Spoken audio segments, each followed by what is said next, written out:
Aleluia, bom dia pessoal, bom dia Davi, Sara, Elô, Edson, Simone. Estou mandando esse vídeo para vocês como uma tentativa, uma iniciativa para que a gente tenha os nossos encontros de aspirantes, de pessoas que entendem que tem um chamado, né? À distância, porque a gente não pode fazer a reunião com o café da manhã como a gente gostaria, né? Então, nesse caso, nós vamos fazer por meio de vídeo e eu vou pedir que vocês mandem um comentário, simples que seja, sobre a opinião de vocês do assunto que a gente vai estar tratando.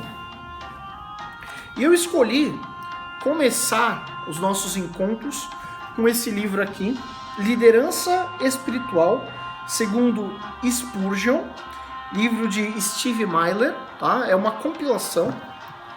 E eu gostaria de começar com o capítulo número 8 dele.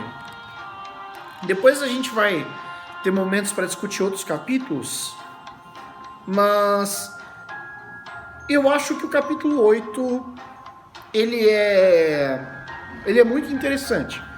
O título dele é Paixão pelas Almas Perdidas. O texto bíblico que ele usa é: ai de mim se não pregar o Evangelho. 1 Coríntios 9:16. Depois você pode conferir na sua Bíblia, na sua versão. E o livro ele diz da seguinte forma: como líder, Spurgeon carregava diversos fardos pesados no coração. Nenhum, porém, tão pesado quanto o desejo de ver as pessoas encontrar salvação em Cristo. Sua paixão sincera não se limitava a pregar Cristo da Bíblia, mas também a insistir com os ouvintes não convertidos para que recebessem o mesmo Cristo em seu coração e tê-lo como Salvador pessoal, pois o apelo do próprio Cristo era no sentido de que os pecadores se arrependessem e seu propósito ao vir à terra salvar o perdido. De forma que, para Spurgeon, fazer apelos evangelísticos nada mais representava que seguir os passos do Mestre tão amado. Seu zelo por alcançar os perdidos começou cedo em sua vida cristã. Poucos meses depois de se converter, em 1850, ele escreveu para a mãe: visito 70 pessoas com regularidade aos domingos. Não entrego um panfleto e vou embora. Em vez disso, sento-me e faço de tudo para chamar-lhes a atenção para as realidades espirituais. Então, isso é um registro do próprio Spurgeon. Particularmente emocionante era o interesse genuíno que ele demonstrava quanto ao bem-estar de uma única alma que fosse. O norte-americano John Gall, conhecido palestrante sobre autocontrole, certo dia foi convidado por Spurgeon para visitar um menino muito doente em um orfanato. Depois disso, Gall contou: já tinha visto o Sr. Spurgeon fazer 6.500 pessoas prenderem a respiração, tal o seu poder. Conhecia-o como um grande homem, tido em alta conta e amado universalmente. No entanto, quando ele se sentou na beira do leito daquela criança moribunda, a quem sua beneficência resgatara, tornou-se para mim um homem maior e mais grandioso do que quando dirigindo poderosas multidões ao sabor de sua vontade. Então, isso para demonstrar que Spurgeon era uma pessoa que, mesmo com uma pessoa, ele era capaz de dar atenção e pregar o evangelho, né? Em tantos anos de ministério, o entusiasmo de Spurgeon para levar as pessoas a Cristo nunca diminuiu. Em seu livro Around the Wicket Gate, traduzindo em português, Ao Redor da Porta dos Mares, ele declarou: não se pode repetir vezes demais, nem direto demais a alma, em busca que sua única esperança de salvação encontra-se no Senhor Jesus Cristo. Reproduzir esse refrão com frequência nas palestras, aos seus alunos e colegas de ministério. Na verdade, o título de uma dessas palestras é mais do que esclarecedor: da conversão como nosso alvo. Esse de fato era um objetivo-chave do ministério de Spurgeon, motivo pelo qual a mensagem do Evangelho e as exortações da Bíblia aos pecadores ressoavam com clareza em todos os seus sermões escritos. Quem trabalhou lado a lado com ele não pôde deixar de notar que o maior prazer do ministro, em termos de serviço ao Senhor, derivava da chance de assistir as pessoas recebendo Cristo como seu Salvador. Em um culto especial, logo após a morte de Spurgeon, o presbítero Dunn comentou: quando as pessoas se aproximavam querendo saber mais sobre a salvação ou confessar sua fé no Senhor Jesus Cristo, os olhos dele brilhavam, e com que amabilidade as recebia. Não lhe importava o tipo de roupa que usavam, nem a idade dos candidatos. Sempre se adequava à condição de quem o procurava e lhe demonstrava terna simpatia. Em diversas ocasiões eu o vi entrar no escritório pastoral com os olhos rasos de lágrimas e sair dali com um semblante cheio de alegria. Fullerton acreditava ser exatamente essa paixão, em grande parte responsável pela popularidade do amigo. Confesso que quando tive o privilégio de uma pequena conversa com o Sr. Spurgeon, olhei para ele, ouvi o que dizia e pensei: o que esse homem tem que faz dele o mais popular pregador em língua inglesa de todos os tempos? Sempre acreditei que o principal segredo do seu fascínio residia no fato de, a cada sermão, sem importar qual o texto ou ocasião, ele explicar o caminho da salvação em termos bem simples. Por toda parte, existem milhares de pessoas que, sob uma indiferença superficial ou aparente oposição, anseiam de coração saber que atitude tomar para ser salvas. Agora é o ponto: entusiasmo para buscar o perdido. Tem-se dito que a última ordem de Jesus deveria ser nossa primeira preocupação. Vão e façam discípulos de todas as nações. Mateus 28:19. Tendemos a interpretar as palavras de Cristo como se fosse uma ordem para enviar trabalhadores ao campo missionário. Para todo cristão, no entanto, o campo missionário é uma vizinhança imediata. Alguns objetam que o mandamento de Nosso Senhor se aplicava apenas aos discípulos. Porém, a grande abrangência da sua comissão e a promessa de estar conosco até o fim dos tempos, versículo 20, falam de uma obra a ser levada a cabo por intermédio de sucessivas gerações de cristãos. O apóstolo Paulo, nas últimas palavras da segunda carta a Timóteo, resumiu as responsabilidades desse líder de igreja, exortando-o a fazer a obra de um evangelista, segundo Timóteo 4:5.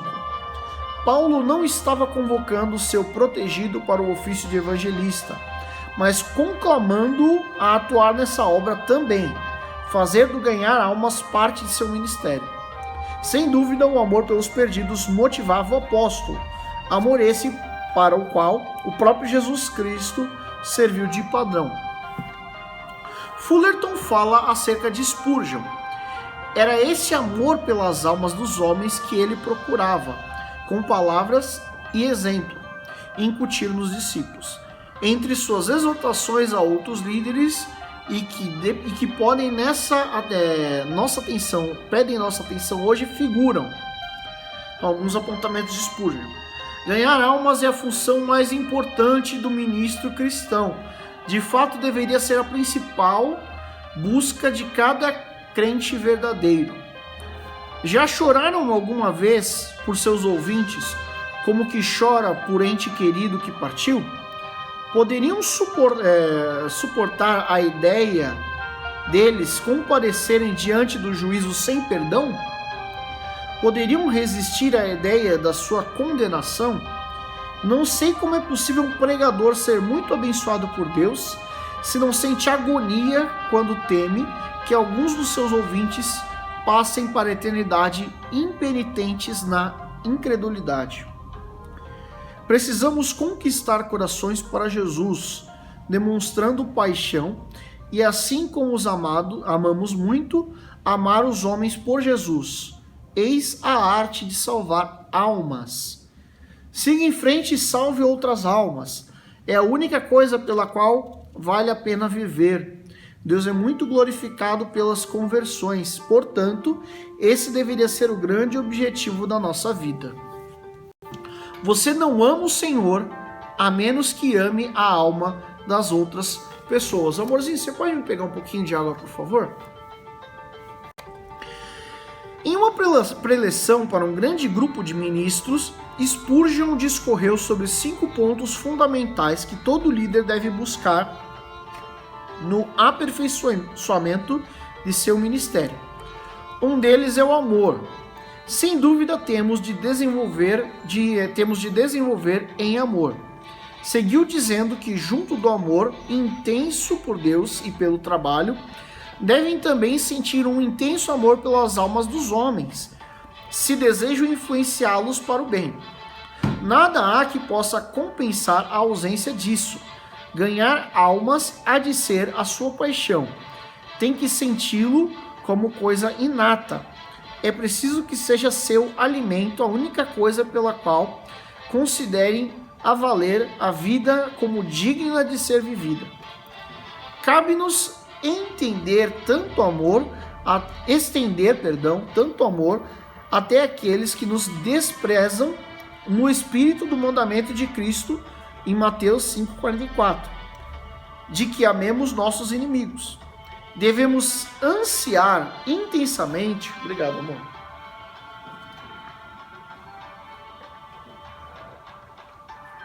Se a gente estivesse tomando cafezinho, a gente já está comendo, né? Enquanto discute.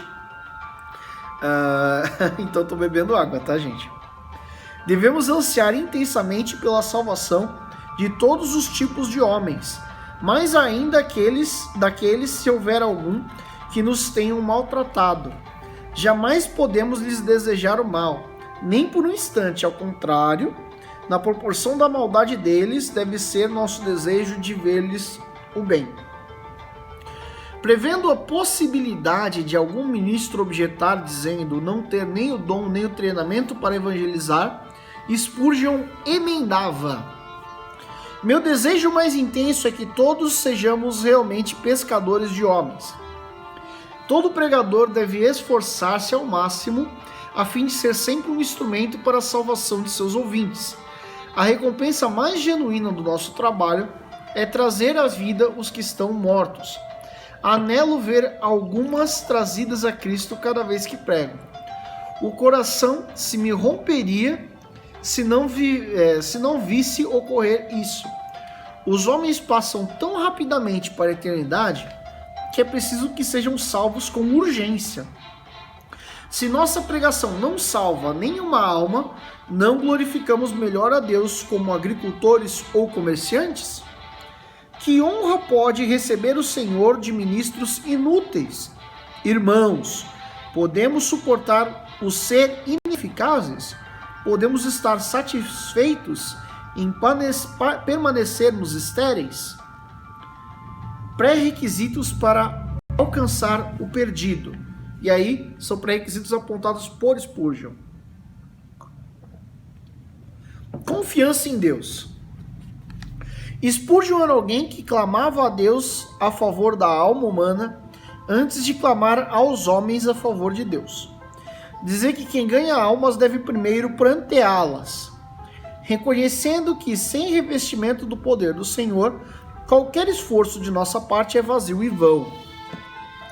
Quanto a você e a mim, o que fazer para salvar uma alma da morte? Por nós mesmos, nada, não mais do que aquela caneta em cima da mesa seria capaz de escrever. O peregrino, no entanto, deixe um John Bunyan empunhá-la e o resultado será uma obra inigualável. Assim também, não nos cabe fazer nada para converter almas até que o Espírito Eterno de Deus nos tome pela mão. A partir daí, ele poderá operar maravilhas por nosso intermédio, tomando para si a glória obtida por nosso intermédio. Ao mesmo tempo, devemos encontrar alegria suficiente sabendo que Jesus está sendo honrado e o Espírito magnificado. Essa é a paga em ouro do homem que ama de fato o seu Mestre, Jesus sendo glorificado, os pecadores sendo salvos. O esvaziamento do próprio eu. Nossa dependência do Senhor, claro, requer o esvaziamento correspondente do eu e o temor apropriado da responsabilidade que nos cabe, ou seja, de proclamar o Evangelho com correção e fidelidade. Prego o Evangelho há mais de 30 anos. Alguns mal conseguirão acreditar. Porém, antes que me dirija à congregação deste tabernáculo, ainda tremo feito uma vara verde. E com frequência, ao descer do púlpito, sinto os joelhos baterem um no outro. Não que tenha medo de qualquer um dos meus ouvintes, mas penso na conta que prestarei a Deus se declarei sua palavra com fidelidade ou não. Deste culto talvez dependa o destino eterno de muitos. Ó Senhor, permita a todos nós perceber que esta é uma questão da mais grave importância. A tarefa de alcançar o perdido. Dado que a nós, embaixadores de Deus, cabe o privilégio de expressar-lhe a compaixão aos não salvos, consideremos o conselho de Spurgeon acerca de como nos preparar para a tarefa de ganhar almas. Então, o primeiro tópico dele é um coração repleto de empatia. Somos capazes de ministrar a outra pessoa com poder quando nós mesmos passamos por uma idêntica provação ou circunstância que ela. Se já nos sentimos em sua pele, então sabemos que tipo de orientação ajudará melhor. Tudo porque já passamos por isso. Da mesma forma, nossa capacidade de amar e sentir empatia pelos pecadores aumenta quando lembramos do estado anterior do qual Cristo nos resgatou. Nunca pregaremos o Salvador dos pecadores de modo mais eficiente do que quando nos sentirmos os pecadores que ele veio salvar. Um profundo sentimento de culpa pelo pecado nos torna aptos a anunciar o arrependimento. Bunyan afirmou: às vezes eu pregava a outros detentos como um homem encarcerado, sentindo o peso dos seus próprios grilhões, enquanto me dirigia àqueles que experimentavam a angústia dos encarcerados. Os sermões que brotam de corações quebrantados tornam-se o meio de consolar as almas desesperadas. Bom é dirigir-se ao púlpito enquanto clamamos intimamente: ó Deus, tem misericórdia de mim, pecador. Um grande coração é a principal qualificação para um grande ganhador de almas. O apelo que a ama e adverte. Quando se trata de partilhar a mensagem do Evangelho, um problema muito difundido entre os cristãos, incluindo líderes da igreja, é a indecisão quanto a explicar aos incrédulos que o castigo do coração impenitente é a condenação eterna. Por querermos dar a Cristo uma aparência tão atraente quanto possível via de regra, falamos pouco com sentido de advertência. Quanto seja verdade que encorajamento positivo atrai mais as pessoas do que exortação negativa, precisamos ter em mente que deixarmos de mencionar o castigo futuro dos pecadores faz com que um incrédulo passe a tomar decisões baseadas na ignorância. Não ajudamos nada com esse tipo de negligência. Portanto, embora seja difícil alertar os pecadores contra as consequências de persistir no pecado, ainda assim, isso é fundamental. A chave é proclamar esses alertas no contexto mais amplo do amor de Cristo. Spurgeon propôs algumas palavras sábias sobre a questão. Precisamos pregar minuciosa, clara e enfaticamente a realidade vital da expiação. Do contrário, não temos aprendido a Cristo corretamente, nem o ensinaremos de modo eficaz. Tentar anunciar Cristo sem sua cruz é traí-lo com um beijo. Às vezes, com a devida solenidade, os mistérios sagrados da ira eterna precisam ser propagados. Com muito mais frequência, no entanto, falemos do extraordinário amor divino. Maior é o número de almas ganhas por galanteios do que por ameaças. Não é o inferno, mas Cristo que desejamos pregar. Ó pecadores, não receamos lhes contar de sua perdição. Só não optamos por estar para sempre firmados nesse tema sombrio. Antes adoramos lhes falar de Cristo e dele crucificado. Preferimos ver nossa pregação cheia do incenso perfumado dos méritos de Jesus do que da fumaça, do fogo e dos terrores do Monte Sinai. Não viemos dar no Monte Sinai, mas no Sião, onde palavras amenas proclamam a vontade de Deus e os rios de salvação fluem com abundância. E aí por algum motivo travou aqui? Eu gosto de deixar a música de fundo porque fica mais relaxante. Não fica só a minha voz o tempo todo, né? Nunca convenceremos os homens se tememos falar-lhes do juízo e condenação do ímpio. Ninguém é tão infinitamente gracioso quanto nosso Senhor Jesus Cristo. Contudo, nenhum pregador jamais proferiu ameaças mais fiéis. Foi ele quem disse do lugar onde o seu verme não morre e o fogo não se apaga. Foi ele quem revelou, e esses irão para o castigo eterno. Foi ele quem contou a parábola do homem no inferno, que ansiava por uma gota de água para refrescar a língua. Temos de ser tão diretos quanto Cristo, tão categóricos na sinceridade para com a alma dos homens, ou correremos o risco de sermos chamados no final a prestar contas por nossa infidelidade. Se convencemos quem nos rodeia com adulações, a fim de que se engajem em sonhos indulgentes, em excesso, ao preço de diminuir a intensidade do castigo vindouro, eles haverão de nos odiar para todo sempre por iludi-los dessa forma. No mundo das aflições, invocarão maldições eternas sobre nós por profetizarmos amenidades e lhes ocultarmos a terrível realidade. Zelo por um tanto quanto por muitos. Zelo por um tanto quanto por muitos. Quando se trata de ministério, não é o número de pessoas sobre as quais você exerce influência que conta, mas sim a qualidade dessa influência. Referindo-se ao modo diligente como André levou Pedro a Jesus, Spurgeon comentou: André deu prova de sabedoria pelo fato de investir tanto em uma única alma. Direcionou todos os esforços a princípio para um homem. Mais tarde, por intermédio do Espírito Santo, foi usado para ganhar muita gente. Porém, começou com um só. Que tarefa para um matemático, atribuir valor a uma alma apenas.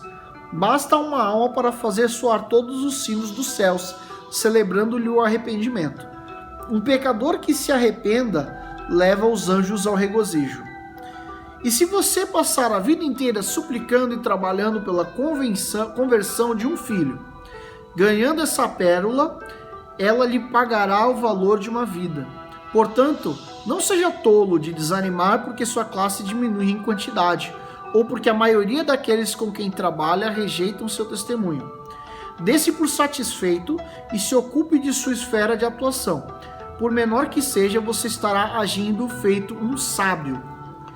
Lembre-se, querido irmão, de entregar-se ao trabalho que lhe foi confiado, mesmo que ele pareça de pouca importância, pois tanto se demonstra habilidade na confecção de um relógio pequenino, quanto de um outro de grandes proporções.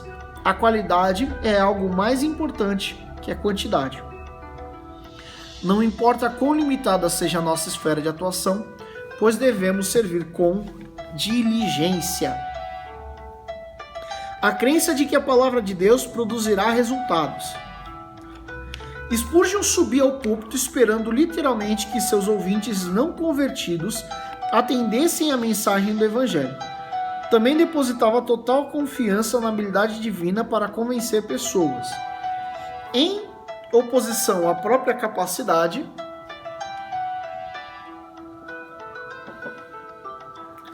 de persuasão. Tenha uma fé genuína na palavra de Deus e no seu poder para salvar. Não subam ao púlpito pregando a verdade dizendo, espero que isso resulte em algum bem.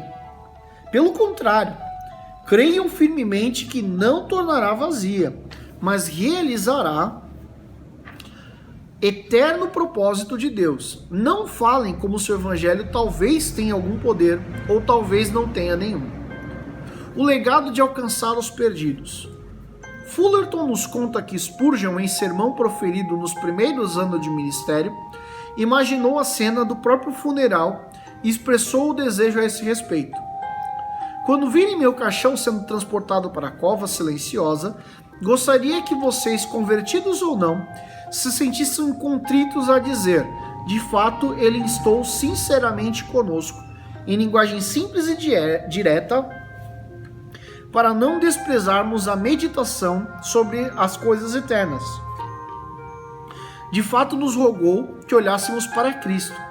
Agora se foi e nosso sangue não está sobre sua porta se perecermos. No final da vida, Spurgeon podia afirmar jamais ter deixado de difundir o caminho da salvação em nenhum de seus milhares de sermões. Como pescador de homens, lançava a rede longe, bem aberta, sempre em busca de novas possibilidades, sempre confiando em Deus para produzir frutos. Lançava-a de maneira diferente a cada vez, evitando repetições e monotonia. Mantinha o apelo condizente com o texto sobre o qual pregava, tendo cuidado de não usar de modo errado as Escrituras no curso da apresentação do Evangelho. O manancial disso tudo era um coração eterno que pranteava de maneira sincera, ansiando para que os pecadores se reconciliassem com Deus. No leito de morte, Spurgeon insistiu em que só as letras CHS fossem gravadas em seu túmulo, considerando o legado deixado por ele. No entanto, as pessoas que lhe eram mais próximas não puderam evitar acrescentar 2 versos de seu hino predileto, e que descrevem, em poucas palavras, uma das principais paixões de seus 40 anos de ministério. Desde que por fé vi a corrente que de ti flui para curar, do amor que redime até a morte, eu hei de a todos falar. Canção mais doce e excelente, entoarei por teu poder de salvar, quando esta pobre língua gaguejante o túmulo silencioso fizer calar. Spurgeon de caneta em punho, e aí estamos encerrando esse capítulo. Naquele dia, quando me rendi ao Salvador, entreguei-lhe meu corpo, alma e espírito, dele tudo o que tinha e tudo o que o tempo e a eternidade me concederão. Entreguei-lhe talentos, poder, faculdades, olhos, ouvidos, membros, emoção, julgamento, minha humanidade inteira e tudo o que pudesse resultar disso, quaisquer capacidades ou habilidades novas com que talvez um dia venha a ser dotado. Comprometo-me a glorificar somente a Jesus e a sua cruz, e a dedicar minha vida à propagação de sua causa, de qualquer que seja a forma que lhe agrade. Desejo ser sincero nessa solene profissão, tendo um único objetivo em vista, ou seja, glorificar a Deus. Bendito seja o teu nome por me teres sustentado durante o dia, só a tua força poderia fazer isso. Tu me capacitaste para te confessar, ajuda-me agora a te honrar, a levar adiante minha profissão e a viver a vida de Cristo na terra. Então esse é o final do capítulo. Se a gente tivesse um encontro, a gente leria um trecho, discutiria, leria outro trecho, discutiria, mas como não estamos, eu vou pedir para vocês fazerem essa discussão à distância. A gente pode pensar em talvez montar um grupo de WhatsApp para as discussões, talvez comentar no próprio YouTube, no próprio Facebook, como vocês acharem melhor, tá bom? E fica aí o pedido para que vocês então participem da discussão, para que a gente possa ter um momento de troca de ideias, tá bom?